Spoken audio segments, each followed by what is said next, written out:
So మరి దీన్ని ఎట్లా అవాయిడ్ చేయాలి? ఒకరి నుంచి ఒకరికి స్ప్రెడ్ కాకుండా ఏం చేయాలి అంటే బెటర్ ఏంటంటే ఒకవేళ అట్లా ఇన్ఫెక్షన్ ఉందని రూల్ అవుట్ అయితే కాండోమ్స్ యూజ్ చేయడం కావచ్చు, లేకపోతే ట్రీట్మెంట్ తీసుకోవడం కానీ కావచ్చు. అసలు ఇవన్నీ రావడానికి ముఖ్య కారణం గనక చూసుకుంటే గనక అబ్బాయిల్లో గనక అసలు ఎందుకు వస్తుంది ఇది అని చూసుకుంటే గనక మెయిన్గా మగవారిలో అంగం యొక్క ముందల చర్మం ఏదైతే ఉందో ఈ చర్మం అనేది ఇలా కవర్ అయి ఉంటుంది. సో ఇలా కవర్ అయిన తర్వాత ఇక్కడ అంటే ఈ చర్మం ఉంటుంది. ఇప్పుడు మామూలుగా ముస్లిమ్స్కి అయితేనేమో మనం చిన్నప్పుడే తీసేస్తుంటాం, 4 to 13 years ఏజ్ గ్రూప్లో తీసేస్తుంటాం. బట్ తీయకపోతే ఏమవుతుంది అంటే ఈ చర్మం లోపల మాయిస్ట్ అంటే తేమ పెరిగిపోతుంది. తేమ పెరగడమే కాకుండా ఆ ఏరియాలో కొంచెం వెచ్చగా ఉంటుంది, వామ్ ఉంటుంది, తడితడిగా ఉంటుంది. ఇది ఉండడం వల్ల ఒకసారి ఇంటర్కోచ్ చేసేటప్పుడు అక్కడ లోపల ఉండే స్కిన్ ఏదైతే ఉందో చాలా సాఫ్ట్గా ఉంటుంది.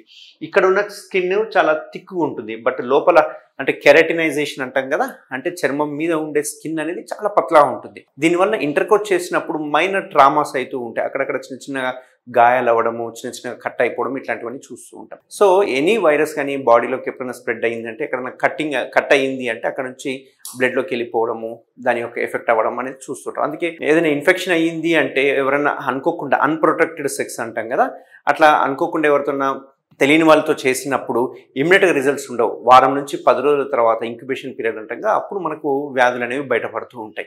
సో అందుకే యూజువల్గా ఎవరికైనా అల్సర్స్ ఫామ్ అయిందంటే వాళ్ళు ఆలోచించుకోవాల్సింది 7 to 10 days బ్యాక్ ఏదైనా అన్ప్రొటెక్టెడ్ సెక్స్ ఏమైనా చేసామా అనేది మనం ఆలోచించుకుంటాం.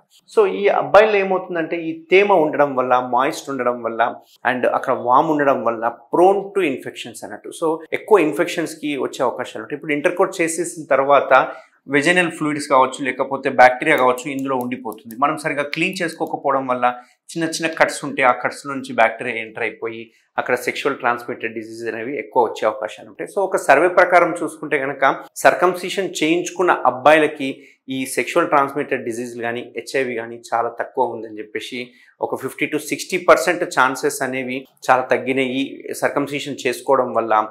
సెక్షువల్ ట్రాన్స్మిటెడ్ డిసీజ్ రావు అనే ఒక సర్వే కూడా కండక్ట్ చేశారు అన్నట్టు.